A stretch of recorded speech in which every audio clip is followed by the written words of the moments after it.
আসসালামু আলাইকুম, আমি আনাফ হোসেন নমস্কার, মোটর সুপার বাংলাদেশ থেকে। আশা করি সকলে ভালো আছেন। তো আমাদের আজকে টেস্ট ড্রাইভ ইউনিটটা নিয়ে আসি আমরা টিএসসি তে। তো আমরা রানিং ভাবে একটা টেস্ট ড্রাইভ করতেছি।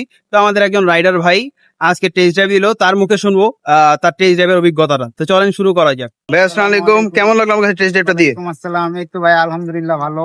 কারণ স্কুটিটা ইনিশিয়াল পাওয়ার যে দিক থেকে দেখা যাক অনেক অনেক দিক থেকে স্কুটিটা, কারণ স্কুটিটা চালানোর পরে বোঝা যাইতেছে যে স্কুটিটা যেমন বিল কোয়ালিটি থেকে শুরু করে যেমন কালার কোয়ালিটি হোক, সাসপেনশন, আর হলো বাইকের টায়ার, তারপরে আছে আরেকটা এবিএসটা ব্রেকিং সিস্টেমটা অনেক ভালো। কারণ যখন ওভার স্পিডিং করা হয় তখন ব্রেকিংটা ধরার পরে দেখা যাইতেছে যে না, অনেক স্মুথলি ভাবে ব্রেকটা করা যাইতেছে। ওর মধ্যে বাইকটার ভিতরে ট্রাকশন কন্ট্রোল আছে, যার কারণে বাইকটা ইনিশিয়ালি ভাবে যে কোনো ভাবে ইউজ করা যাইতেছে। তো দেখা যায় যে বাইকটার ভিতরে যেসব কোয়ালিটি গুলা ইউজ করা হয়েছে ওই হিসাবে আপনার যে কোনো রাইডার ইউজ করা কমফোর্ট ফিল করবে বাইকটার মধ্যে। আর বাইকটার ভিতরে যে স্কুটি পাওয়ারটা দেওয়া হয়েছে, পাওয়ারটা নর্মালি অন্য সব স্কুটিতে ইউজ করা হয় নাই।